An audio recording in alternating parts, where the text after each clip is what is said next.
সেজন্য বলি, কেউ বদনাম করলে, কেউ পিছনে লাগলে তাদের মুখ বন্ধ করতে যায়েন না।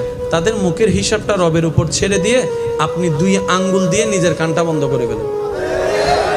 আপনার সময়ও বাঁচবে, আপনার কষ্টও কম হবে, কারণ সে তার আজীবন বলতে থাকতে পারবে না, আজীবন আপনার কান বন্ধ করে রাখতে হবে না। এই যে আপনার বদনাম করেছে, ওয়াইলুল্লি কুল্লি হুমাজাতিল লুমাজা, আয়াতের মাধ্যমে সে নিজের পায়ে নিজে কুড়াল মারলো, আপনার গুনাহ সে নিয়ে আপনাকে সওয়াব দিয়ে দিল। সুবহানাল্লাহ। সেজন্য বদনামকারীকে কখনো ঘৃণা করেন না, সে আপনার আসল বন্ধু, যে আপনার গুনাহ নিয়ে নিজের সওয়াব আপনাকে খুশি মনে দিয়ে দিচ্ছে, ঠিক কিনা? তা আমরা কি মানুষের মুখ বন্ধ করতে যাওয়া ঠিক হবে, নাকি নিজের কান বন্ধ করা? একটু জোরে বলেন তো কি? কারণ নিজের কান বন্ধ করলে নিজের একটা স্বাধীনতা আছে না নাই? কিন্তু আপনি যদি কারোর মুখের মধ্যে আঙ্গুল দিতে যান, তখন আবার গণধুলাই খাওয়ারও একটা সুযোগ।